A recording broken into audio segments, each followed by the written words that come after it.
Bah écoutez, bismillah wa salatu wa salam ala rasulillah, ravi de vous rencontrer pour cette conférence autour de la thématique de l'athéisme, ce qu'on avait évoqué dans le mail, donc ce que les athées refusent d'admettre de manière inconsciente ou non. Alors pour information, cette vidéo et principalement cette conférence, on a dit que ça allait durer approximativement entre 1 heure à 1 heure et demie. J'espère ne pas dépasser, surtout que j'avais pas calculé, ça tombe le jour de Ashura, donc je pense qu'il y a beaucoup de personnes qui jeûnent. On va pas essayer de dépasser les 22 heures, bien évidemment. On va finir même quelques minutes, même 15 minutes ou 10 minutes avant, Inch'Allah ta'ala. Pour information, deuxième chose, cette conférence s'inscrit dans une série qu'on a débutée sur la plateforme qui s'appelle Réponse aux apostats complexés. Donc, elle va tenter de évoquer des éléments soutenus par les apostats qui vont nier pas simplement l'islam, mais qui vont nier également l'existence d'un Dieu créateur. Et également, c'est une conférence qui s'adresse à n'importe quel individu qui aurait des doutes sur l'existence de Dieu ou qui aurait également des questions concernant l'idée d'un Dieu créateur. Vous allez voir qu'aujourd'hui, je vais l'expliquer par la suite, il n'y a pas l'idée de fuite, aussi bien de notre côté, du côté des croyants que du côté des athées, à évoquer d'autres sujets périphériques. On ne va rester que sur la question du Dieu créateur. C'est la raison pour laquelle on peut se limiter à 1 heure et demie. Normalement, cette question prend beaucoup plus de temps à être développée. Donc, on va commencer tout d'abord, et comme d'habitude, avec la présentation du programme de la conférence. Première des choses qu'on va faire, on va bien évidemment définir l'athéisme et l'athée. Alors, on va pas rentrer en confrontation avec l'athée. Vous allez voir qu'il y a une grande différence entre l'athéisme en termes de doctrine ou d'idéologie et l'athée, mais par contre, nous allons violemment critiquer l'athéisme, que nous considérons comme une menace pour l'humanité et gravissime pour les générations futures. Donc on va tenter de donner une définition conventionnelle tout d'abord, et ensuite une définition qui n'est pas une interprétation que nous allons retrouver dans des ouvrages, mais simplement une tentative de compréhension de l'athéisme à l'heure actuelle, Inch'Allah ta'ala. Ensuite, présentation des différentes incohérences des athées. Vous allez voir qu'il y en a grosso modo 7. Bien évidemment, on peut en rajouter. C'est la raison pour laquelle je vais vous présenter par la suite certains ouvrages à lire pour pouvoir comprendre les problématiques des athées auxquelles ils vont constamment fuir et auxquelles, je dis bien auxquelles ils n'ont absolument aucune réponse. Vous allez voir qu'on va présenter 7 incohérences et par la suite on va tenter de développer une réponse donnée par le mouvement athée. C'est la question des multivers. Le multivers, on l'entend généralement dans les courants scientifiques qui serait une explication peut-être rationnelle de l'inexistence de Dieu. Et vous allez voir que c'est beaucoup plus une échappatoire, un soulagement, une sédation de la conscience qu'une véritable réponse qui est donnée à la question de l'existence de Dieu. Et enfin, on va se poser la question, est-ce que l'athéisme est une attitude rationnelle ou bien c'est simplement une attitude psychologique qui nous permet d'éluder certaines questions pour vivre dans un certain confort psychologique et un confort de la conscience. Alors, je vous promets pas que ces différents points seront traités de manière chronologique. On va essayer de les entremêler pour essayer d'être le plus clair possible. Très bien. Débutons tout d'abord avec la question, qu'est-ce que l'athéisme en définitive? Alors, on va se baser principalement sur une définition de l'Encyclopédia Britannica qui est très simple. L'athéisme est la critique et le rejet des croyances métaphysiques. Qu'est-ce que la métaphysique? C'est tout ce qui est en dehors de la physique, grosso modo. Ce qui relève de l'eschatologie ou du monde après la mort. C'est-à-dire qui n'est pas sondable avec les données, avec les lois physiques que nous connaissons actuellement. Et le rejet des croyances métaphysiques en Dieu ou des êtres spirituels. L'athéisme est généralement compris comme le refus de croire en l'existence de toute divinité. Alors, c'est important d'évoquer la définition. Pourquoi? Pour ne pas confondre athéisme, agnosticisme, déisme, théisme, panthéisme. Ce sont des notions qui sont différentes. Quand vous parlez de théisme, c'est le fait de croire en un Dieu créateur qui va avoir une intervention dans ce monde. C'est la raison pour laquelle on dit monothéisme. Les personnes qui croient simplement en l'existence d'un Dieu créateur qui va avoir une influence sur ce monde. On dit également polythéisme. C'est les personnes qui pensent que les divinités sont plus multiples et qu'elles ont un impact sur ce monde. Par opposition, vous allez retrouver les déistes. Le déisme est une philosophie qui considère qu'il existe un Dieu créateur, mais qu'il est non interventionniste. C'est le Dieu, par exemple, de Voltaire. C'est le Dieu également, pour certains, de Isaac Newton. C'est le Dieu également de Thomas Jefferson. D'accord? Ceux qui vont considérer qu'il y a certes un créateur à ce monde, mais par contre, après avoir créé l'univers, après avoir créé les cieux et la terre, il va se retirer et laisser le monde agir comme il le désire. Non, l'athéisme, ce n'est pas ça. L'athéisme est une position de rejet. Dire oui avec les preuves, Dieu n'existe pas. À ne pas confondre également avec l'agnostique. L'agnostique en langue arabe, il est beaucoup plus facile à comprendre. C'est le terme de la adri. La adri, ça veut dire je ne sais pas. Donc en d'autres termes, il est dans une position médiane entre la croyance et l'incroyance. C'est un individu qui dit tout simplement je n'ai pas assez d'éléments pour dire que Dieu existe ou qu'il n'existe pas. Certains vont attribuer cette position, par exemple, à Edgar Morin, qui va reconnaître même tout simplement qu'il est agnostique. Également, Darwin, d'accord ? On pense qu'à la fin de sa vie, il est arrivé dans une position agnostique. Donc ne pas confondre les deux. On n'accepte pas, généralement les agnostiques n'acceptent pas qu'on leur attribue des positions athées. L'athée est un individu qui va dire oui, j'ai des éléments, j'ai une conscience, j'ai une philosophie, j'ai une idéologie qui dit que Dieu n'existe pas. Donc je me rebelle, je refuse la présence d'un Dieu créateur. Très bien. Donc l'athéisme est généralement compris comme le refus de croire en l'existence de toute divinité. C'est la raison pour laquelle en langue arabe, le terme est beau. On dit généralement ilhad, mais c'est problématique. Le véritable terme, c'est un nafi. Nafa yanfi, c'est nier en langue arabe. D'accord? D'où le terme en langue arabe. La ilaha illallah, bayna nafi wal ithbat. Un naf, c'est la négation. Donc dire qu'il n'existe pas. D'accord? Donc on est dans une position active de rejet du divin. Très bien. Également, vous allez retrouver sur le site dicophilo.fr, c'est une doctrine qui nie l'existence de Dieu, en particulier d'un Dieu unique et transcendant. Généralement, dans le contexte de la modernité, et principalement en France ou dans le monde occidental, quand on dit qu'un individu est un athée, c'est une personne qui va rejeter l'idée du Dieu créateur, et donc de toute réalité d'une transcendance. En d'autres termes, le monde, l'univers est apparu de manière totalement aléatoire, sans l'intermédiaire, sans l'action d'un Dieu qui serait créateur. Donc en d'autres termes, quand on étudie toutes ces définitions, quelles sont les conséquences? Parce que quand vous dites que Dieu n'existe pas, ça a des conséquences. Ça a des conséquences aussi bien logiques que spirituelles, que rationnelles, mais également morales. C'est ce qu'on va voir par la suite, Inch'Allah. La première des conséquences, c'est que l'athéisme va nier, je dis bien de manière catégorique, et va refuser de croire en l'existence d'un Dieu, contrairement aux religions théistes, donc j'ai expliqué à quoi cela fait référence, qui affirment un être suprême. Donc partez bien du principe que l'athée est dans une position d'affirmation. Il n'est pas dans une position simplement de négation. Je ne sais pas, il n'y a pas Dieu. Non. Il dit que Dieu n'existe pas. Le problème, c'est que quand tu dis que Dieu n'existe pas, alors que toi tu existes, tu es une conséquence, tu es un effet, il y a forcément une cause. C'est à toi de m'expliquer comment tu es arrivé là. Les croyants ont une réponse assez simple, et c'est la plus logique et la plus rationnelle pour information, de dire que nous sommes tout simplement les effets de la volonté divine.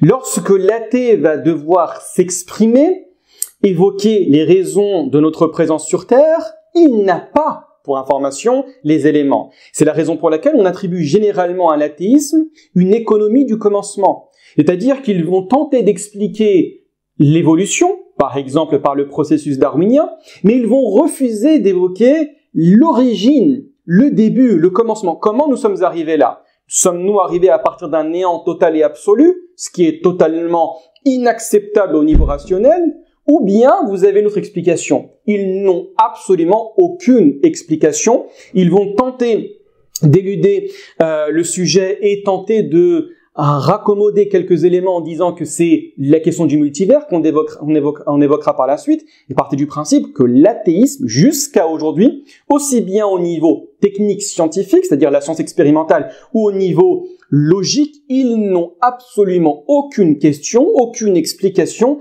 à fournir à l'ensemble des croyants. Deuxième des choses qu'il faut garder en tête, c'est que cela conduit à une vision matérialiste et naturaliste du monde. À quoi cela fait référence? L'univers est donc considéré comme sans origine divine, régi uniquement par des lois naturelles, sans but, ni intelligence transcendante. En d'autres termes, il n'y a aucune morale qui saurait être expliquée, comme on le verra par la suite, par les productions athées. Ce que l'on connaît comme bien, comme mal, ce qu'on connaît comme bon et comme mauvais, comme juste et comme injuste, comme vertueux et comme catastrophique, n'a aucune réalité dans la vision athée. L'athée n'a pas le droit de se dire qu'il est moral. L'athée n'a pas le droit de dire que ce qu'il fait est bon. Pourquoi? Parce que nous sommes simplement faits de matière. Et la matière ne possède pas de philosophie, ne possède pas d'explication de bien et de mal. Donc c'est une problématique qu'ils vont devoir soulever.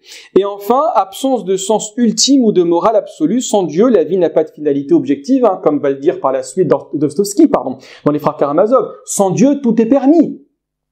Et universel fondé, donc tout est perçu comme relatif ou construit par l'homme. Ce que l'on connaît, ce que l'on perçoit comme bien ou mauvais, vous allez voir que par la suite on va donner une explication qui va être tentée par le mouvement athée en disant mais regardez, c'est à partir du moment où on s'est libéré de la religion que tout va bien. En termes techniques, nous sommes très bien, en termes de la morale, c'est excellent. Vous allez voir que c'est assez problématique cette position-là, et on va tenter de la définir par la suite. Et donc tout ce que le bien que nous connaissons n'est simplement qu'un résultat de la réflexion humaine, des règles sociologiques tout simplement, et donc d'une certaine matérialité qui n'a aucune conséquence et aucune origine divine. Très bien. Donc très important, je l'ai dit en tout début de cours, c'est un point nodal que je répète dans l'ensemble de cette série, à savoir réponse aux apostats complexés, il n'y a pas de fuite. Récemment, j'ai regardé un débat très intéressant, mais j'ai dû avouer que le croyant, face à l'athée, un athée acharné, c'est entre un politologue et un polytechnicien, l'athée a perdu. Et il a perdu à plate couture. Pourquoi? Parce qu'il est tombé dans le piège de l'athée. L'athée, à chaque fois, lui posait mille et une questions qui n'avaient absolument rien à voir. Très bien. Vous dites il parlait tout d'abord de la question de la logique, ensuite il basculait sur la question du mal, ensuite il basculait sur des questions qui ont des liens avec le vide interstellaire, etc. C'est-à-dire que par la suite, lorsque le croyant va tenter de répondre, il n'a pas les éléments. C'est pas qu'il n'a pas les éléments, il a les éléments, mais il n'a pas le temps de développer. Restons focalisés que sur un sujet. Pourquoi fuis-tu? Si tu es tellement sûr de tes positions, de tes principes, de tes recherches, de tes découvertes, soi-disant qui ont la capacité d'affirmer que Dieu n'existe pas, pourquoi ne restes-tu pas simplement sur un sujet? Pourquoi constamment essayes-tu de te démêler et de t'éloigner des méandres dans lesquels tu t'es plongé et auxquels tu n'as aucune réponse à donner? Donc le seul sujet qui va être traité actuellement, on refuse de parler du Dieu des religions, aussi bien des religions polythéistes que des religions monothéiste, on refuse de parler du Dieu de l'islam, d'accord? Donc on ne va pas dire Allah, on va dire tout simplement Allah, le Dieu le créateur, et pour information, je le rappelle, Allah ça veut simplement dire le Dieu, on le dit quand la véritable traduction de Allah en français c'est Dieu, avec un D majuscule. Ne tombe pas dans le panneau de croire que lorsqu'on dit Allah c'est le Dieu des Arabes ou Allah c'est le Dieu des musulmans. C'est totalement faux. Allah est tout simplement le Dieu créateur. Donc on ne parlera qu'uniquement de la question du Dieu créateur et on refusera volontairement, vous inquiétez pas, nous avons absolument le temps de développer ces questions ultérieurement, du Dieu des religions. Ensuite, alors quand vous parlez généralement avec un apostat, il va dire ah oui d'accord, mais ton prophète il a fait ça, et pourquoi il y a le djihad, et ensuite pourquoi il y a les terroristes, et pourquoi la femme elle est comme ça, et pourquoi il y a la barbe, et pourquoi vous mangez pas de porc, et ensuite c'est-à-dire que dans l'islam tu as le droit d'avoir 4 femmes. Mais je comprends pas, moi le Coran il dit que tu as le droit de tuer des gens, mais après pourquoi il y a la guerre, etc. Waouh, doucement, on parle que d'une question. T'inquiète pas, on a tous les éléments. J'ai regardé plusieurs débats et chaque fois, dans tous les débats que j'ai regardés, constamment, la position athée est celle-là, celle de la création volontaire d'un chaos, un chaos idéologique où l'individu croyant, généralement musulman, va être pas incompétent, il a les compétences, mais il va être dans l'incapacité de fournir et de présenter un argumentaire ordonné et convaincant. Pourquoi? Parce qu'il y a tellement de questions à développer qu'on se perd dans les détails. Très bien. Donc maintenant, qu'est-ce qu'on pourrait définir? Comment on pourrait définir l'athéisme aujourd'hui? Alors je dis bien l'athéisme, je dis pas l'athée. Et la deuxième des choses, c'est pas une définition qui se veut exhaustive. C'est une définition qui est dans un nombre assez important de cas. Comment on a réussi à déterminer et à créer cette définition? C'est simplement à travers l'expérience. Et vous allez voir, je pense que vous serez assez d'accord avec moi sur la définition que l'on va donner. Première des choses qu'il faut croire et qu'il faut accepter, c'est que l'athéisme que l'on connaît aujourd'hui n'est absolument pas un athéisme basé sur la raison. C'est un mécanisme sophistiqué et sataniquement, vous allez comprendre pourquoi j'ai dit ça, trompeur, qui va être constitué de fuites constantes et qui va pourvoir à de perpétuels prétextes et à refuser l'introspection. Cette dernière, l'introspection, étant perçue comme menaçante et encombrante à une philosophie héritée des Lumières. Le tout soutenu par un régime actif et capitaliste profiteur et sans scrupules. Alors je pense qu'on a besoin d'explications pour pouvoir comprendre cela convenablement. Tout d'abord, qu'est-ce que signifie le terme de mécanisme sophistiqué? C'est tout simplement un régime qui se met en place. Un régime qui va soutenir certaines positions, qui va égayer certains principes, qui va donner de la satisfaction à certaines mouvances, avec une manipulation des mots, mais également des évidences logiques. Donc l'athéisme, comme il est construit actuellement, il est construit de manière non pas rationnelle au niveau de la logique, mais de sorte à être convaincant. Et donc on va mettre en exergue certains philosophes, certains écrivains, certains scientifiques, qui vont utiliser un jargon volontairement trop technique pour la masse, et donc dans le but de perdre la population. On va utiliser des termes techniques trop compliqués. Ce seront peut-être des fois des prix Nobel, des fois des scientifiques provenant d'académies ou d'universités extrêmement réputées à travers le monde, principalement dans le monde occidental. Et au fur et à mesure de voir ces individus mis en avant sur la scène internationale, on va se rendre compte que ces idées vont s'installer, ils vont s'ancrer, ils vont venir des évidences indiscutables et non comprises, je le dis constamment, non comprises par la masse, mais qui vont être acceptées. Pourquoi elles seront acceptées, ces idées? Parce qu'en définitive, elles vont être émancipatrices. Émancipatrices de quoi? Elles se rapprochent d'une sédation de la conscience. En d'autres termes, je sais qu'au fond de moi, c'est logique que de croire à un Dieu créateur. Le problème, c'est que qui dit présence d'un Dieu créateur dit forcément, dans le contexte de la religion, la réalité d'un jugement. Et donc, une responsabilité des actions que nous réalisons sur Terre. Si tu as fait le bien, tu récoltes le bien. Si tu as fait le mal, tu récoltes le mal. Très bien. Le problème, c'est que je n'ai pas envie de vivre de cette manière-là. J'ai des pulsions intérieures, j'ai une bestialité contenue, et j'ai envie d'assouvir ces besoins. Mais je sais que faire le mal, c'est pas bien. Donc je vais chercher quelques informations, je vais chercher quelques citations d'individus qui sont considérés comme des sommités, qui vont venir me donner une justification à ma volonté de faire le mal, à ma volonté d'être une bête sur terre, d'appliquer les règles de la jungle. Pourquoi? Parce que actuellement sur terre, il est beaucoup plus aisé de faire le mal que de s'interdire au penchant du mal et de faire le bien, de faire ce qu'on appelle, le terme connu, al-mujahada, le djihad intérieur, c'est-à-dire le fait de lutter contre ses désirs. Donc ces différentes paroles vont être émancipatrices et elles vont conduire à quoi? À une sédation profonde de la conscience. Exactement comme on retrouve dans le domaine religieux. Vous allez retrouver des fois des fatwas qui vont soulager la conscience de certains individus. L'individu, en lisant la fatwa, sait qu'elle est problématique, mais il va décharger sa responsabilité sur l'auteur de la fatwa. L'athéisme est actuellement exactement de la même manière. C'est-à-dire qu'elle va agir, l'athéisme va dire, écoute, c'est une position, moi je vois que tous les savants, tous les scientifiques actuellement sont athées,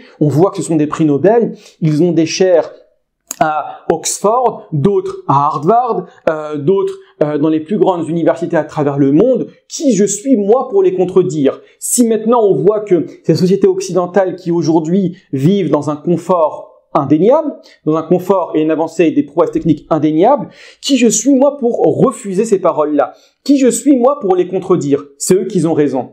Ils n'ont pas raison parce que tu souhaites qu'ils ont raison. Ils n'ont pas raison parce que rationnellement tu espères qu'ils ont raison. Non, ton âme instigatrice du mal qui désire s'adonner à toutes ses passions espère qu'ils ont raison pour pouvoir assouvir convenablement ses besoins. Donc tu caches une réalité, d'où le terme en langue arabe de kafir. El-kafir, je le répète plusieurs fois, ce n'est pas le mécréant, el-kafir c'est le dissimulateur, celui qui va chercher à cacher les réalités et les évidences qui se manifestent en face de lui. Très bien. Et également, j'ai dit le terme de sophistiqué, mais également sataniquement trompeur. Pourquoi? Parce que la meilleure astuce du diable est de faire croire qu'il n'existe pas. Donc la meilleure astuce de ce mécanisme de propagation de l'athéisme, c'est de faire comprendre qu'il n'y a pas de volonté de promouvoir l'athéisme à travers le monde. Non, non, non, ce n'est pas vrai. Ce sont des évidences. Donc le diable, sa technique, c'est de faire croire qu'il n'existe pas pour ensuite agir de la meilleure manière telle que le Coran l'a développé. C'est exactement comme on voit actuellement les programmes, les lobbies sionistes. On dit le lobby qui n'existe pas, alors qu'il est fondamentalement présent. La dernière fois, je regardais un podcast qui était très intéressant, qui parlait si mes souvenirs sont bons, il s'appelle Thomas Davis. C'était c'est pas un sénateur, c'est un membre du Congrès états-unien qui parlait de l'implication de l'AIPAC aux États-Unis, en disant que pour chaque membre du Congrès, vous avez un espèce de babysitter de l'AIPAC qui se rencontre constamment les membres du Congrès et qui lui demande et qui vérifie et qui lui impose les directives et les directions et les décisions qu'il doit prendre. Et par la suite, vous allez retrouver certaines instances qui seront condamnées pour dire que l'AIPAC aux États-Unis, donc le lobby sioniste, a un impact trop important, considérant que c'est antisémite. C'est exactement la même manœuvre que le diable. Attention, ne dis surtout pas que j'existe, mais par contre, derrière le rideau, je suis un acteur extrêmement acharné, extrêmement travailleur. Très bien. On avance, barakallahu fikum. Donc, le tout soutenu par un régime actif et capitaliste profiteur et sans scrupules. Pourquoi je dis ça? Parce que l'athéisme est beaucoup plus profitable au système capitaliste que la croyance. Dès lors que tu es croyant en Dieu, tu n'as pas de raison à faire le mal.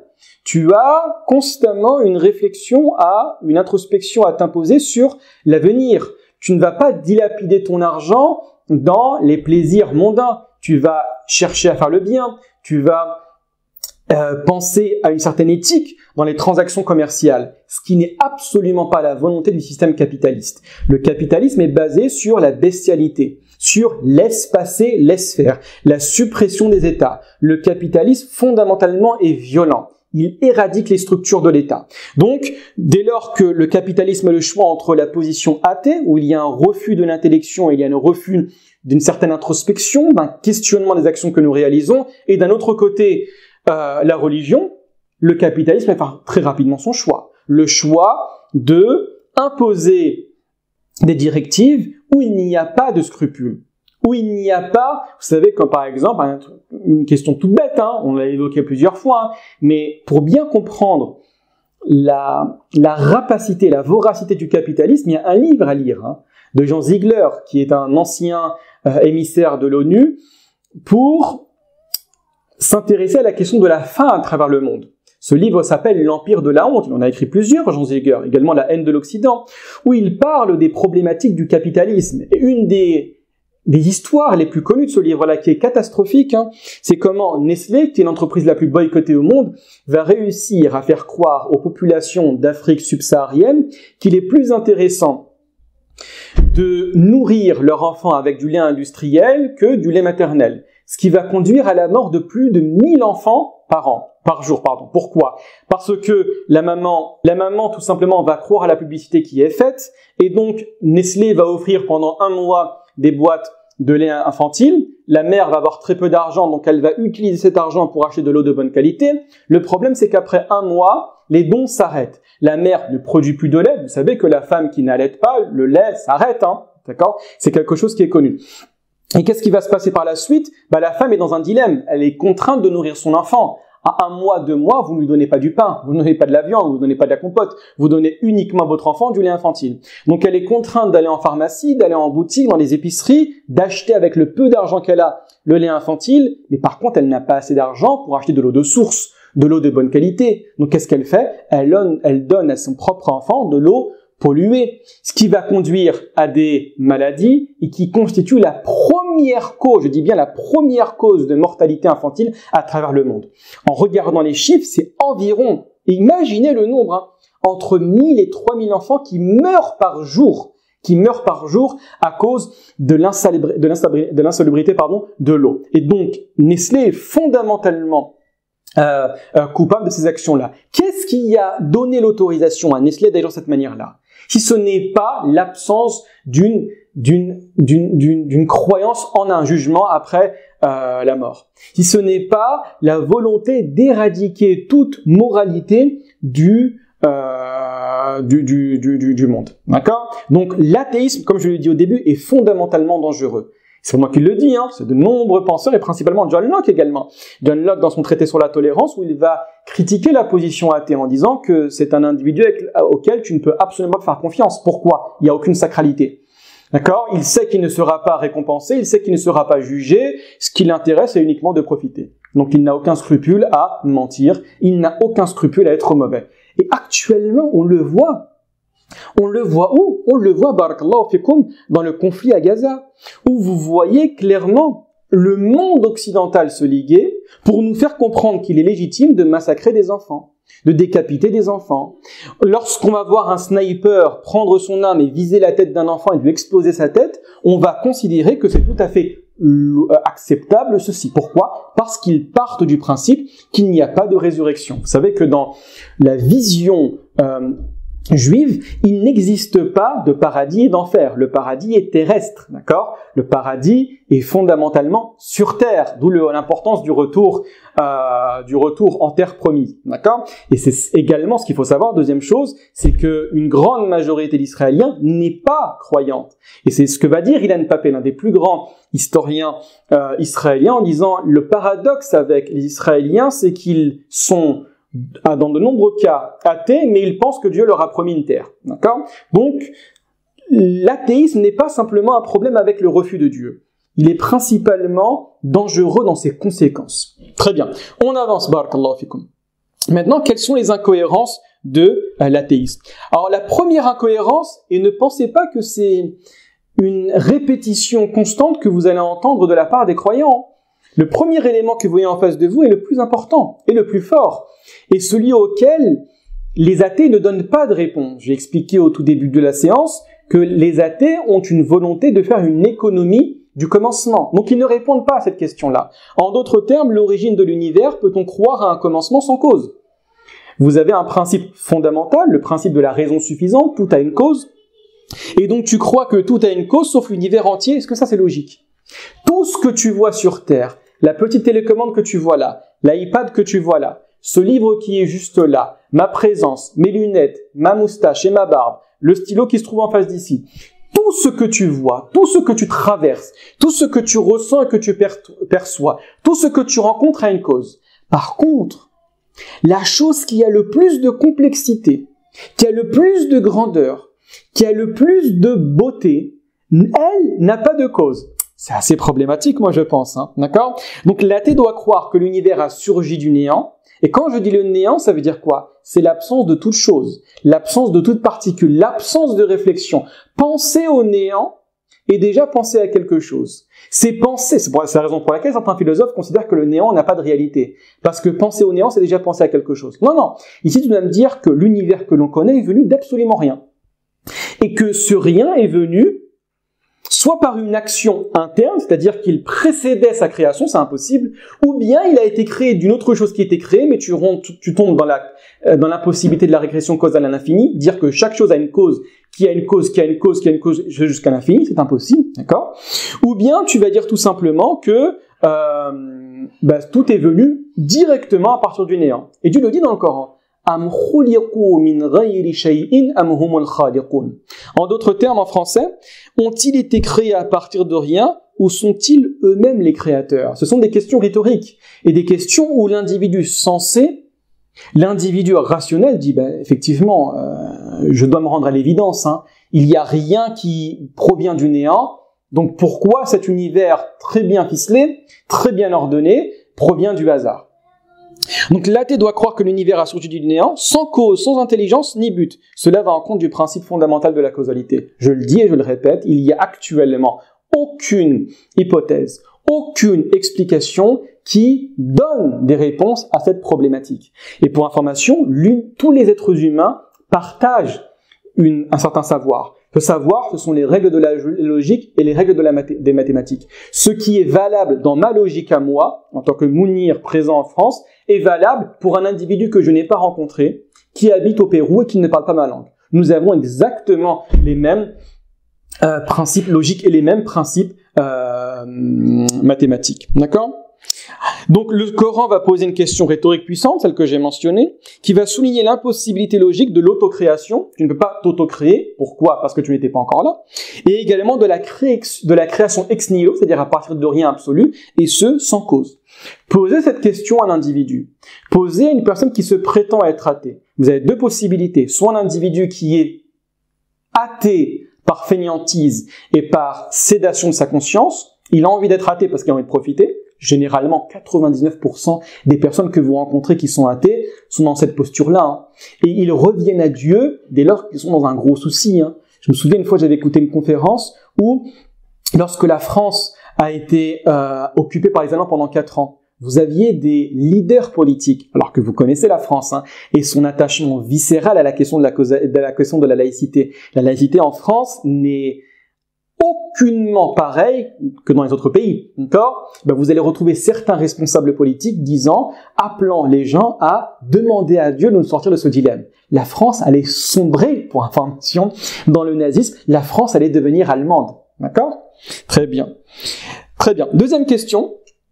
La conscience. Comment le subjectif émerge-t-il de l'objectif ? En d'autres termes, tu dis que tu n'as qu'un cerveau. On part toujours de la personne qui est athée. Donc, que Dieu n'existe pas. Donc, qu'il n'y a pas de morale. Donc, qu'il n'y a pas d'âme. Donc, qu'il n'y a pas de législation. Il n'y a pas de bien, il n'y a pas de mal. Nous sommes que de la matière, uniquement de la matière. Nous sommes constitués d'atomes et rien d'autre que des atomes.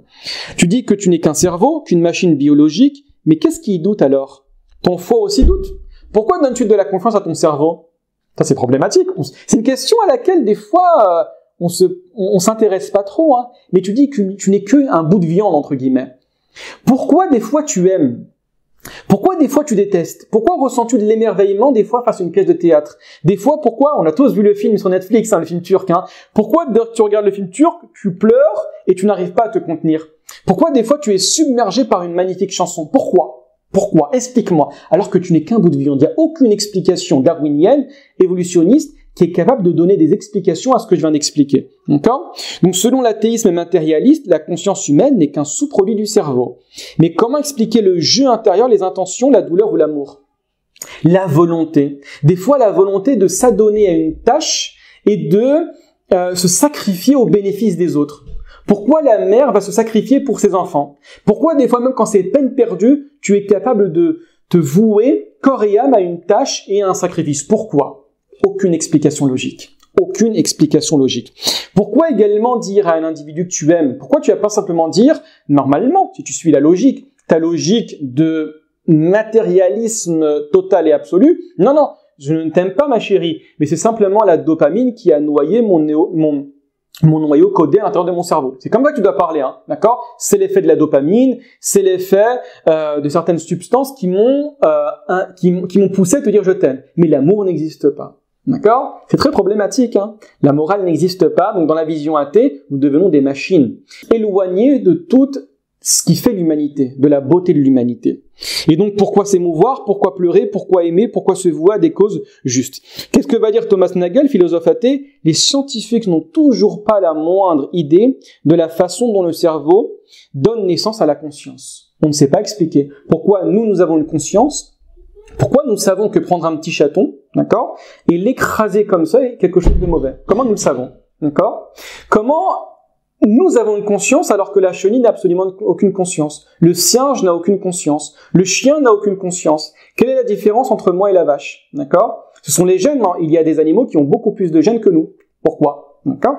Donc, ce sont des questions qu'il faut soulever. Ce sont des questions qui sont importantes pour pouvoir mettre l'athée dans une position très délicate et le laisser sans voix parce qu'il n'a pas d'explication à donner. Très bien. La troisième des choses, c'est le principe anthropique, c'est également ce qui blesse des fois la rationalité de certains scientifiques, c'est l'ordre dans l'univers, hasard ou réglage intelligent. Si tu trouves une montre dans le désert, tu supposes la présence d'un horloger, c'est normal. Pourquoi l'univers infiniment plus complexe serait le fruit du hasard ? On a expliqué à maintes reprises cet argument de la création. cet argument de l'existence de Dieu. On a évoqué dans une précédente vidéo que le prix Nobel de physique, le Sir Roger Penrose, mathématicien à Oxford, a évalué la probabilité que le monde provienne du hasard. J'ai donné plusieurs fois le chiffre, c'est 10 puissance 123. Toute personne qui a quelque familiarité avec les mathématiques ou la physique sait que ce numéro est inimaginable. C'est-à-dire qu'il n'a pas de réalité physique. On a dit que dans tout l'univers observable, c'est-à-dire approximativement 93 milliards d'années-lumière, vous savez que lorsque vous regardez dans l'univers, le maximum que vous pouvez regarder, c'est 14 milliards approximativement d'années-lumière. C'est énorme. Pensez pas que la lumière en une seconde fait 300 000 km/h. D'accord, 300 000 km, pardon. 300 000 km/h. En d'autres termes, quand tu dis 1, la lumière a déjà fait environ 8 fois le tour du monde. C'est impressionnant. Et donc, les confins de l'univers observable, ce qui est aux confins de notre réalité perceptible actuellement, c'est 14 milliards. D'accord, 14 milliards d'années-lumière. C'est comme ça qu'on arrive à chiffrer pour information le Big Bang. Et dans tout cet univers, vous avez des milliards de galaxies. Une galaxie, qu'est-ce que c'est? C'est un amas d'étoiles. Et dans chaque galaxie, vous avez des milliards et des milliards et des milliards d'étoiles. Nous sommes actuellement dans le système solaire, d'accord? Et donc dans la galaxie, la Voie lactée. Dans notre système solaire, nous avons qu'un soleil. Et le soleil est 108 fois plus grand que la Terre. Le soleil est immense, d'accord? Quand vous regardez la Voie lactée, si mes souvenirs sont bons, c'est 300 milliards d'étoiles. La galaxie qui est juste à côté, Andromède, c'est 1000 milliards d'étoiles. Donc simplement, dans les deux galaxies, la Voie lactée dans laquelle nous sommes et Andromède, il y a environ 1300 milliards d'étoiles. Comprenez 1300 milliards de soleils. Et donc, dans tout l'univers, vous avez combien? Vous avez des centaines de milliards, certains avancent le chiffre de 1000 milliards de galaxies. Pourquoi je vous dis ça? Parce que quand vous prenez tous les éléments, les scientifiques ont réussi, quasiment sont d'accord, sur le nombre d'atomes. L'atome de l'ensemble de l'univers, c'est approximativement 10 puissance 80, c'est-à-dire un 1 avec 80 zéros derrière. Vous allez me dire, mais c'est rien du tout. C'est énorme, Allah yubarik fikum, 10 puissance 80. Dans tout l'univers observable, nous avons 10 puissance 80 atomes. Mais tu vas croire que les atomes, c'est grand. On a expliqué la dernière fois. Tu prends un grain de sel, c'est rien du tout un grain de sel, c'est misérable, c'est minable, c'est rien du tout. Si chaque atome, du grain de sel, tu l'augmentais de sorte à que chaque atome ait la taille d'une tête d'épingle, pour information, tu aurais pu recouvrir toute l'Europe, d'accord, de ces atomes-là, avec une hauteur de 20 cm. Ça, c'est le nombre d'atomes, barakallahu fikum, dans un grain de sel. Et donc, dans tout l'univers, tu as 10 puissance 80 d'atomes. La probabilité que le monde vienne du hasard, à travers les constantes cosmologiques, qui sont, si mes souvenirs sont bons également, environ une trentaine, c'est-à-dire des chiffres très bien réglés, tu prends la question de la gravité, la charge de l'électron, etc., et ben, tu arrives à une estimation que il y a une chance sur 10 puissance 123, donc 10 puissance 123, que l'univers vienne du hasard. En d'autres termes, il est impossible, et c'est ce que va mettre en évidence le mathématicien français Émile Borel, pour information. Il vous fait comprendre que toute probabilité inférieure à 10 puissance 150 est irréalisable, d'accord? Donc la probabilité de considérer que l'univers vient du hasard à 10 puissance 123 est totalement inacceptable, irréalisable. Et par contre, l'athée va dire, il y a peut-être une chance, ça passe. Tout ça pour fuir. Tout ça pour dire, je ne me soumets pas à Dieu. J'ai envie de vivre comme je le désire. J'ai pas envie de me soumettre et de me prosterner pour le Dieu des créateurs, le Dieu des religions.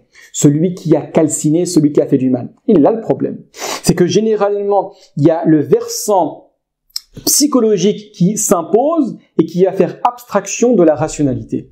On ne veut pas, donc on cherche des prétextes pour ne pas croire. Alors que normalement, c'est j'utilise ma rationalité, je crois que Dieu existe, et ensuite j'essaie de comprendre, démêler les chevaux comme on dit, séparer le bon grain de l'ivraie, pour savoir ce qui relève de Dieu et ce qui relève de l'implication humaine dans les textes religieux. Très bien, on avance, Allah yubarik fikum. Donc là, on a largement évoqué ce point-là. La morale, le bien et mal sans Dieu. Ah là, vous êtes choqués, hein, vous voyez Hitler en train de sourire. Vous allez voir que c'est pas moi qui ai donné cette explication-là. C'est l'un des plus grands biologistes athées du monde actuel, c'est Richard Dawkins. D'accord? Donc tu dis que Dieu n'existe pas. Donc rien n'est vraiment bien ou mal. La morale n'existe pas. Le bien n'existe pas. Pourquoi? Parce que le bien est la conséquence de la révélation, la conséquence de la volonté de Dieu. C'est Dieu qui définit le bien et le mal. Donc c'est Dieu qui dit ce qui est bon et ce qui est mauvais. Mais toi tu dis que Dieu n'existe pas, tu dis que tu n'es que de la matière. Donc si Dieu n'existe pas, rien n'est vraiment bien ou mal. Alors pourquoi condamner Hitler? C'est vrai. D'accord? Il n'a fait que suivre sa propre morale. Pourquoi dire que qu'est-ce qu'il a fait en tuant un nombre extrêmement important de juifs et quelque chose de mauvais? Pourquoi vas-tu critiquer Staline qui a tué pratiquement 1 million de personnes, même plus? Pourquoi critiquer également Amin Dada? D'accord? Pourquoi critiquer les plus grands dictateurs que ce monde ait connus? Pourquoi critiquer les Américains qui ont mené un génocide contre les Amérindiens? D'accord? On estime, pour maximum, c'est un article qui est paru, si mes souvenirs sont bons, dans Libération, où on vous dit suite au génocide des Indiens d'Amérique, la température de la planète a baissé, hein. D'accord? C'est énorme. Pourquoi critiquer actuellement les Israéliens qui commettent un génocide à Gaza? Pourquoi le faire? D'accord? Et c'est une conséquence logique, Allah yibarifikum. Ça peut peut-être vous choquer, hein, mais c'est pas moi qui ai dit cela. Vous avez Richard Dawkins. Richard Dawkins, pour information, il faut connaître, hein, c'est peut-être le leader de la rébellion et le fer de lance de l'athéisme actuel que l'on connaît. C'est un professeur émérite d'Oxford qui va avoir cette parole-là en disant lors d'une interview, mais est-ce que en se basant sur la morale, on peut critiquer les faits, on peut critiquer les exactions commises par Hitler? Il va dire non.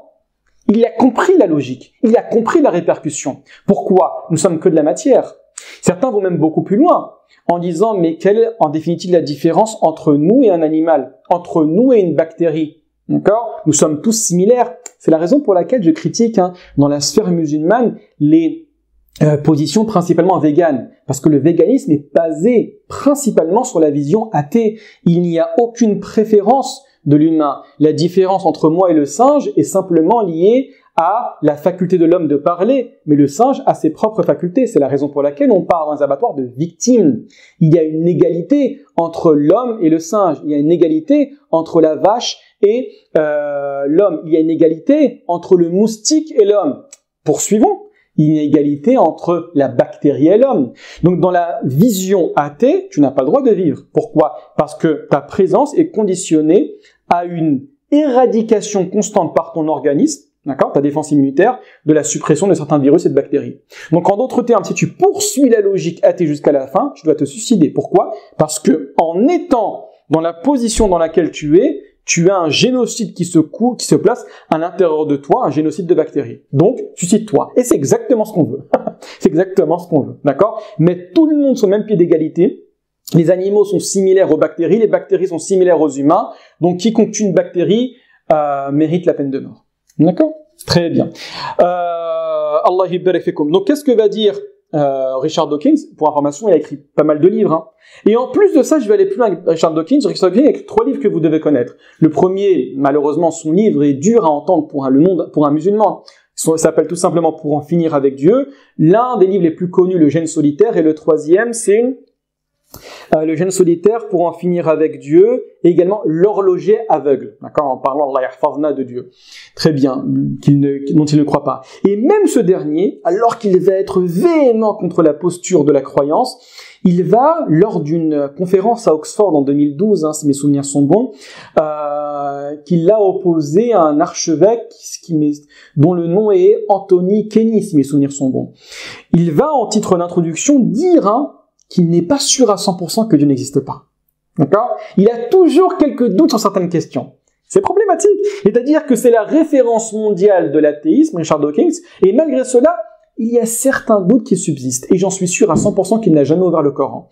Il va critiquer la position religieuse uniquement, et c'est l'une des plus grandes parts des scientifiques, c'est qu'il insulte, il se moquent de la position religieuse uniquement en se basant sur les évangiles et, bien évidemment, sur l'Ancien Testament. Mais ils vont très rarement faire l'effort d'analyser le texte coranique. Il y a toujours l'idée d'une condescendance, l'idée d'un eurocentrisme. Nous avons tout apporté, nous sommes les Lumières, mais par contre, vous, la population islamique ou la population asiatique ou la population également africaine, etc., vous n'avez rien apporté au monde. D'accord ? Donc, c'est une vision qui est basée sur un certain ego démesuré, sur une certaine condescendance de l'altérité. Très bien.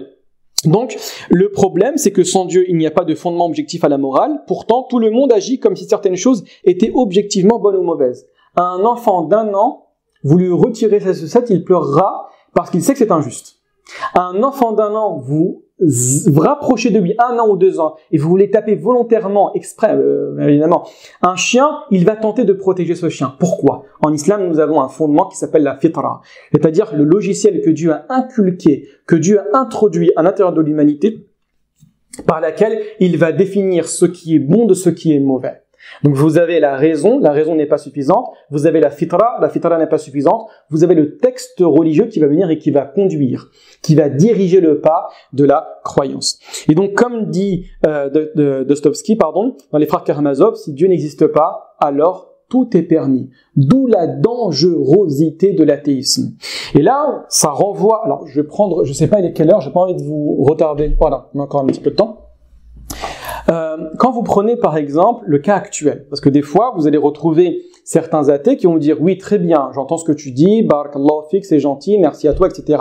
Par contre, regardons la situation actuelle. Tu regardes le monde occidental, qui est fondamentalement développé, il y a de la justice, il y a du bien, je peux être moral et je peux être athée. Je fais du bien, j'ai mon salaire, l'excédent de mon salaire, je l'utilise pour soulager la pauvreté, la détresse de certaines personnes. Très bien.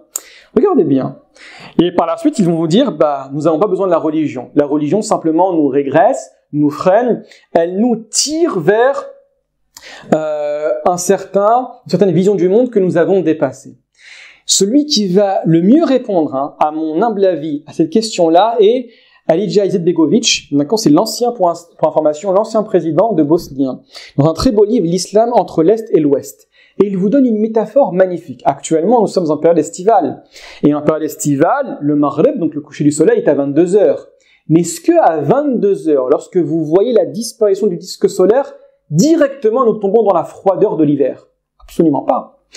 Le chaud perdure jusqu'à 23h, minuit, 1h du matin, 2h du matin, et ce jusqu'au lever du soleil. En d'autres termes, malgré la disparition du soleil, vous avez encore les effets de la chaleur du soleil. Vous avez encore les effets du soleil. Donc la disparition de l'objet n'est pas conditionnée à la séparation ou à la disparition, de ses effets. C'est exactement ce qu'il vous dit. Il vous dit aujourd'hui le bien que vous voyez, la morale que vous rencontrez dans les pays athées, ne sont simplement que les reliquats et les restes de la tradition religieuse. Lorsque vous voyez actuellement en France qu'il y a certains mariages qui sont interdits, c'est basé sur quoi? Sur la biologie? Absolument pas. Sur des interdictions religieuses. Quand vous voyez actuellement qu'il y a l'instauration de l'hôpital gratuit, qu'il y a l'imposition, par exemple, de l'impôt, et donc de la transmission par la suite de certaines taxes et de certains biens à des populations qui sont vulnérables. C'est basé sur quoi? Sur la tradition chrétienne, sur la tradition religieuse. Donc certes, les pays se sont sécularisés, on a volontairement mis le religieux de côté, mais dans les faits, mais nous avons encore les effets.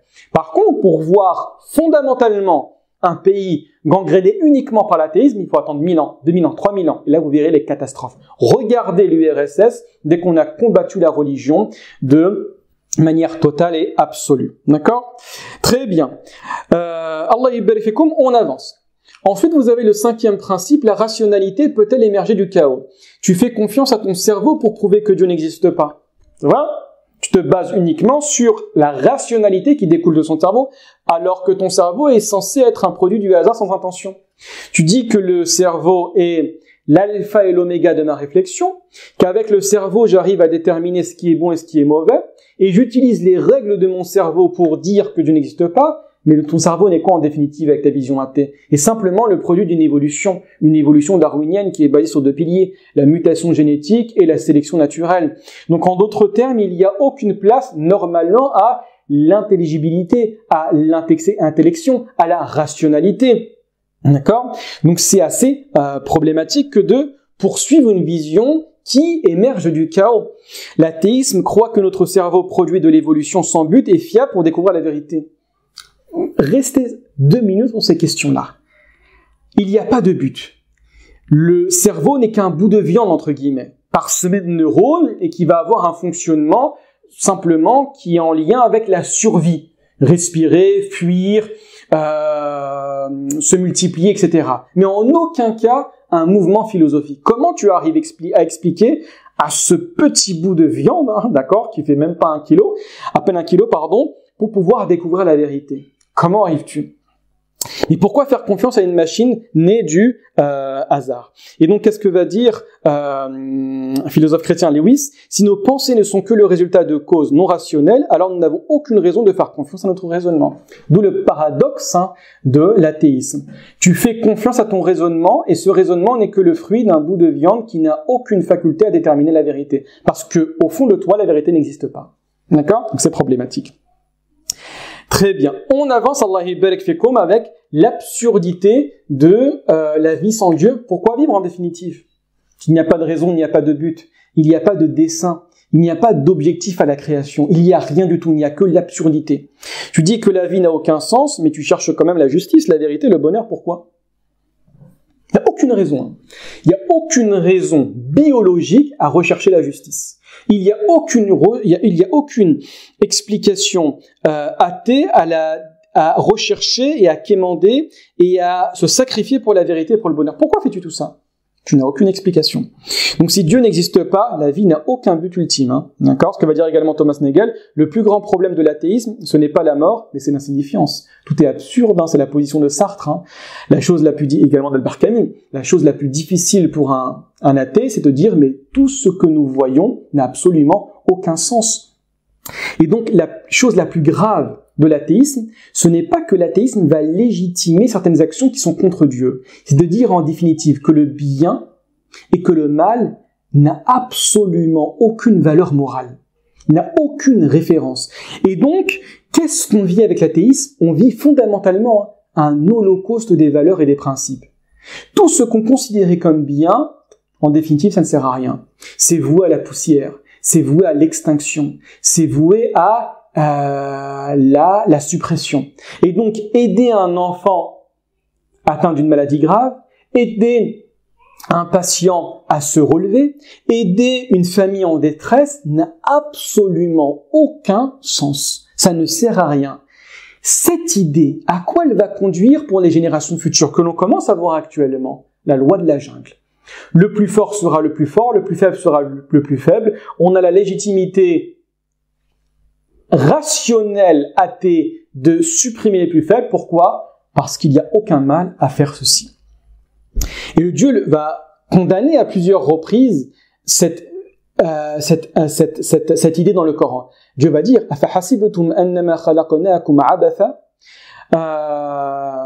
Dieu va dire, pensez-vous que nous avons créé sans but? Donc le Coran rejette de manière catégorique une vision absurde de l'existence qui donne sens et direction à la vie. Alors on avance parce que j'ai peur de ne pas finir assez tôt. La dernière question, et moi je pense, avec le principe anthropique et l'impossibilité de la régression causale à l'infini, c'est l'un des arguments actuellement le plus fort. Le plus fort qui prouve l'existence d'une vie après la mort et donc l'existence d'une âme, principalement, et donc l'existence de Dieu. C'est ce qu'on appelle les EMI. Les EMI ne pensaient pas que c'est de la science-fiction. Ne pensez pas que ce sont des propos délirants de certains patients. Non, on va expliquer pourquoi rationnellement, il est impossible de rejeter ces témoignages. Donc qu'est-ce que les EMI? Tu dis qu'il n'y a rien après la mort, parce que tu es athée, et donc pourquoi il y a tant de gens, je dis bien des millions à travers le monde, des millions à travers le monde, de personnes qui ne se connaissent pas, qui ne partagent pas la même culture, qui ne partagent pas la même langue, qui ne partagent pas les mêmes réalités, qui ne se sont jamais rencontrés, qui vont avoir le témoignage exactement similaire sur des notions. Comment peux-tu expliquer ceci? Vois la même lumière au moment de la mort entendent la même voix et ressentent la même paix au seuil de la mort, et on peut rajouter d'autres éléments qu'on a évoqués et que je vais très rapidement évoquer dans le cours d'aujourd'hui. Qu'est-ce qu'une EMI? Une EMI, c'est une expérience de mort imminente. Grosso modo, c'est quand l'individu est en position de mort clinique. La mort clinique, c'est quoi? Quand il y a une inactivité cérébrale, vous savez que quand l'individu arrête de respirer, si mes souvenirs sont bons encore, c'est entre 10 et 20 secondes après l'arrêt de la respiration, l'encéphalogramme devient plat. En d'autres termes, il n'y a plus d'activité cérébrale. Donc il n'y a plus d'activité cérébrale, il y a un arrêt des battements du cœur, et en plus, vous avez un arrêt de la respiration. Donc généralement, si ça se perdure, l'individu est mort. Le problème, c'est que ça va se perdurer, ça va s'inscrire dans le temps. L'individu, à ce moment précis, dans ces conditions précises, dans ces conditions physiques précises, il va vivre une expérience. Il va rencontrer des individus, généralement des êtres de lumière, c'est ce qu'ils disent tous. Il va avoir un sentiment de paix intérieure. Il y aura le panorama de la vie, donc toute la vie va se manifester devant lui. Il y a également l'idée de la frontière. Alors, toutes ces expériences sont évoquées dans ce livre-là, qui est devenu un best-seller écrit en 1975 par le docteur Raymond Moody. Et je dis bien, je fais volontairement cette petite digression pour dire que les ouvrages que je vais présenter, les 3 ouvrages, ont été écrits par des médecins. Et donc, des personnes qui ont un pas dans la vision, dans la science expérimentale. Ce ne sont pas simplement des théologiens, ce ne sont pas simplement des philosophes, ce sont des individus qui connaissent la réalité et l'esprit scientifique. Donc ils savent expliquer. Vous avez ce livre, La vie après la vie, qui a été écrit en 1975. Le docteur Raymond Moody est un psychiatre, donc médecin, mais en plus il est un docteur en philosophie. Il va écrire approximativement 30 ans après le livre Témoins de la vie après la vie, qui ne parle pas des expériences de mort imminente, mais qui parle des expériences de mort partagées. Alors, j'ai pas le temps de l'évoquer, je suis désolé, mais il faut le lire. Et le dernier, également écrit par le docteur Jeffrey Long, qui est un radio-oncologue, où il va, alors ce livre, moi je l'ai beaucoup plus aimé que celui-là, d'accord, que La vie après la vie, pardon. Pourquoi? Parce qu'Allah Yibarak Fikum, il va vous expliquer pourquoi ce sont des preuves. Et il est également le fondateur de la NDRE, si mes souvenirs sont bons, la NDRE, qui est un site internet qui va recenser les témoignages, le plus grand recensement de témoignages de l'AMI à travers le monde, où il va essayer de poser des questions extrêmement précises, extrêmement difficiles, pour détecter ce sont des vrais témoignages ou des faux témoignages. Et il arrive, si mes souvenirs sont bons également, vous avez approximativement 13 arguments qui expliquent que ce sont des preuves après de l'existence de la vie après la mort, d'accord? Donc c'est quelque chose d'indéniable, d'accord? Un individu qui est en position de mort, qui est cliniquement mort, qui va voir, qui va percevoir et qui va par la suite revenir dans son corps et expliquer à l'assistance, donc aux médecins, aux infirmiers, aux aides-soignants, qu'est-ce qui s'est passé? Vous, qu'est-ce que vous avez dit? Vous, qu'est-ce que vous avez fait? J'ai voyagé, j'étais au-dessus de mon corps, j'ai vu ça, vous avez dit ça, vous vous êtes moqué de moi, etc.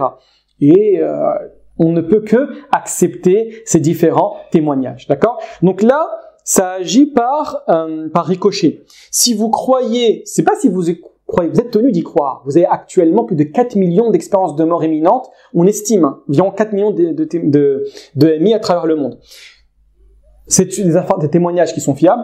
En plus d'être fiables, ils vont dire exactement la même chose. Des individus qui ne se connaissent pas, qui indiquent la présence d'une âme. Alors comment on arrive à dire une âme? Parce que vous avez également dans ce passage une partie consacrée à 2 choses. La première des choses, à des aveugles de naissance. Un aveugle de naissance, il ne sait pas c'est quoi un être humain, pour information. Il sait simplement c'est quoi un être humain à travers le toucher, mais il n'a jamais vu un être humain. Qui va dire, pendant mon expérience, j'ai vu cette couleur, j'ai vu ci, j'ai vu ça, j'ai vu ci, j'ai vu ça. On arrive à en déduire quoi? On arrive à en déduire, barakallahu fikum, que la véritable vision est décorporée. La conscience est décorporée, elle n'est pas à l'intérieur du corps. Vous avez le corps, ce que vous voyez ici, ce qui est fait de chair et d'os et de sang, et vous avez la conscience introduite dans l'âme. Et cette conscience introduite dans l'âme, c'est là la définition de la mort. La mort, islamiquement, c'est la séparation de l'âme et du corps. Comment tu peux m'expliquer ceci? Impossible de l'expliquer avec une vision athée. On va dire non, c'est simplement un délire qui arrive au moment de la mort. Non, c'est pas un délire. Pourquoi? Parce que l'individu, corporellement, est inéligible à vivre cette expérience-là. Son cerveau ne fonctionne plus. Il ne respire plus, des fois. Alors, en introduction de ce livre, vous aviez des fois des des états de mort imminente, si mes souvenirs sont bons également. J'ai pas envie de dire de bêtises, mais revenez à la, comment dirais-je, voilà, alhamdoulilah. Voilà, c'est première page, d'accord? Le docteur Elisabeth Kubler-Ross, portant sur le comportement psychologique des agonisants, ces études avaient révélé, entre autres et contre toute attente, que des sujets ramenés à la vie grâce à des techniques nouvelles, après avoir passé un certain temps, jusqu'à une douzaine d'heures en état de mort clinique, respiration interrompue, cœur arrêté, activité cérébrale nulle, relataient parfois des aventures étranges qui leur seraient advenues pendant leur bref passage dans l'au-delà. Comment tu peux m'expliquer ceci?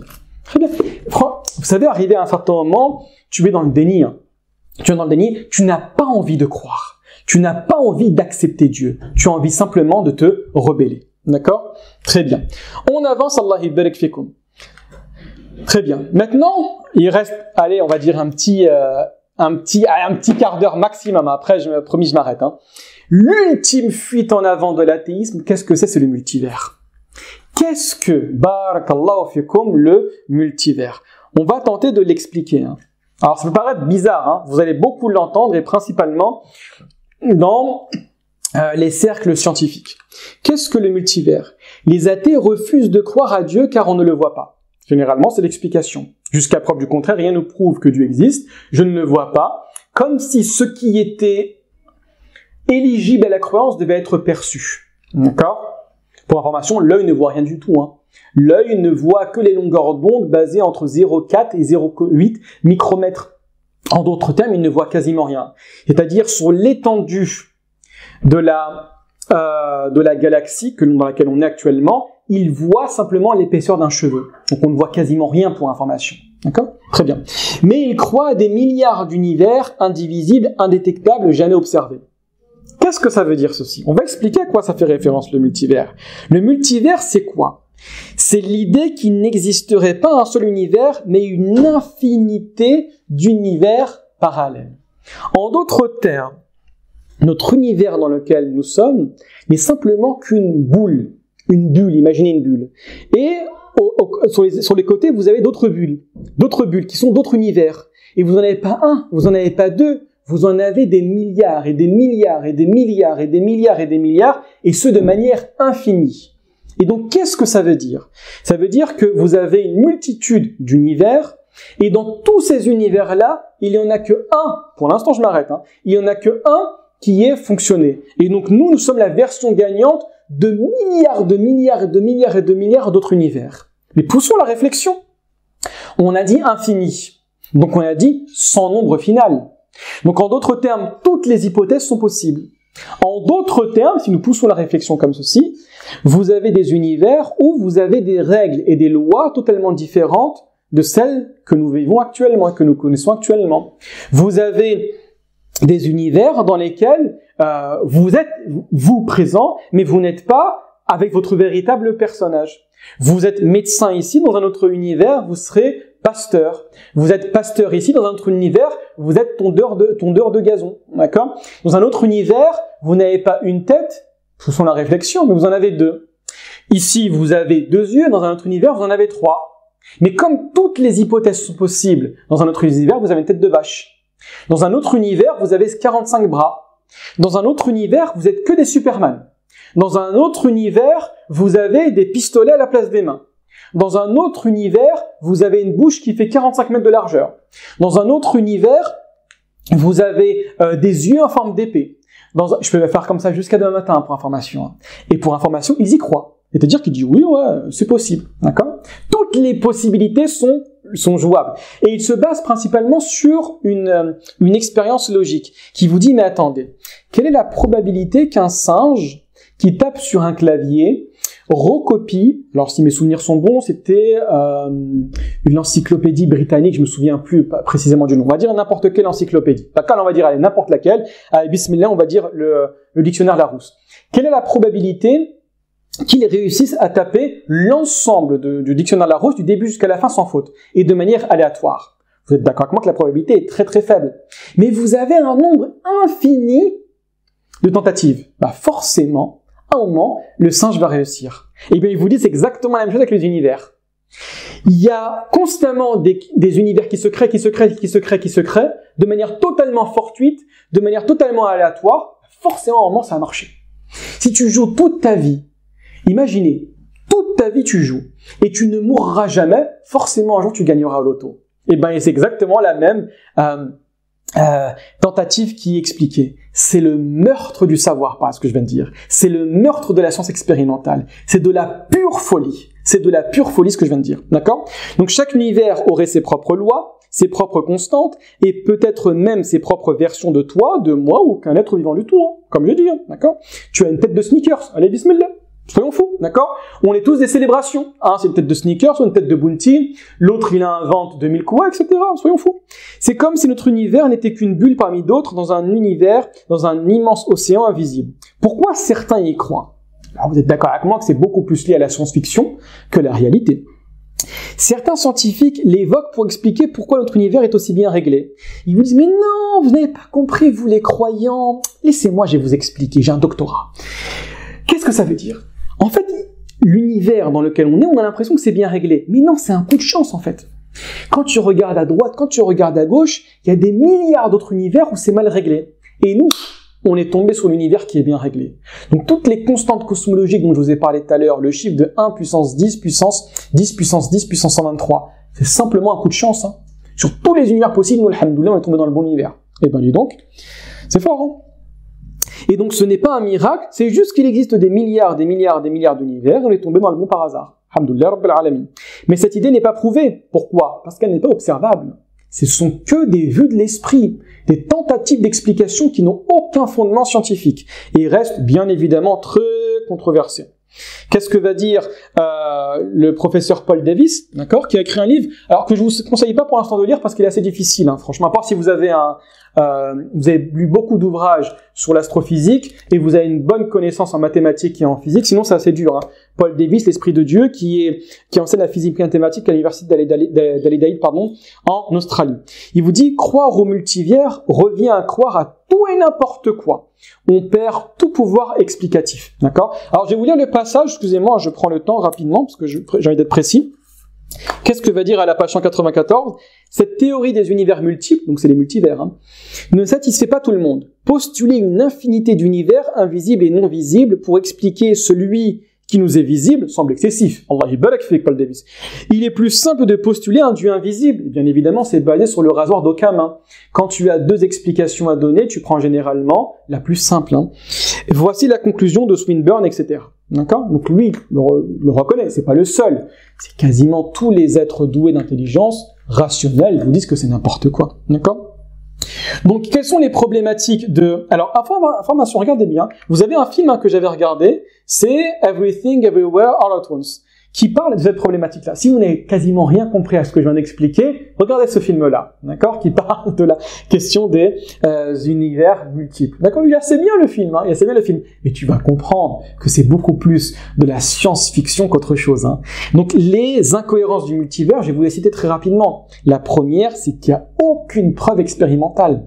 Il n'y a aucune source, aucune explication, aucune ébauche d'explication qui nous donne la réalité de ce que je viens de dire. Aucun début de preuve observable n'existe pour ces univers parallèles. C'est une foi sans aucune donnée. C'est exactement ce sur quoi nous allons être critiqués par les athées. Également, une multiplication d'entités nécessaires. Et selon le principe du rasoir d'Occam que j'ai expliqué, on ne doit pas multiplier les hypothèses sans nécessité. Vous avez une explication simple et vous avez une explication beaucoup plus difficile. Le principe du rasoir d'Occam est de prendre l'explication la plus simple.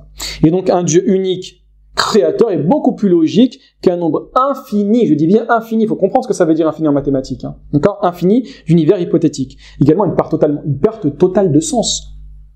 Si tout ce qui est possible existe dans un multivers, alors toute explication devient inutile, bien évidemment. Nous allons, imaginez-vous, hein, vous tous, moi, etc., dans un univers, on a tous des têtes de Mars. Oh, ce serait marrant, d'accord, tête de Mars. L'autre, il a une tête de Bounty, l'autre, il a une tête de rasoir, etc. Wallah, c'est marrant quand même des fois. Donc, il devient alors impossible de justifier pourquoi tel ou tel événement est comme il est. Il faut que tu te taises. Pas de fondement moral ou rationnel, un multivers aléatoire n'explique pas la conscience, la raison ou la morale, ce n'est qu'un décor physique alternatif, bien évidemment. Et la dernière chose, c'est une croyance d'évitement, bien évidemment, pour éluder, pour tenter une sédation de la conscience. Certains athées reconnaissent que le multivers est une solution de secours parce qu'on est dans la mouise, hein, comme on dit, excusez-moi du terme, hein. On n'a pas d'explication à donner à ces chrétiens. Donc, laissons un petit peu de difficulté dans le jargon que nous utilisons. Faites-leur croire que nous avons tous un consensus, mais par contre, taisez-vous. Hein. Et nous sommes réellement dans l'aube d'une révolution. Hein. D'accord ? Très bien. Et donc, la conclusion, barakallahu fikum, de toute cette conférence, c'est que si tu es athée, tu dois être d'accord avec tout ce que je viens de dire. Tout d'abord, l'univers est né du néant. Et tu as aucune preuve de ce que tu avances, et tu as aucune autre expérience ou aucune autre réalité à me donner. L'univers est né du néant. L'ordre vient du chaos, ce qui est problématique. La morale n'a pas de fondement. Donc en gros, tu es quelqu'un de bien, mais sans te baser sur aucune morale. Sur aucun fondement, pardon. La conscience n'existe pas vraiment. La vie est absurde et pourtant, il faut vivre avec tout ça.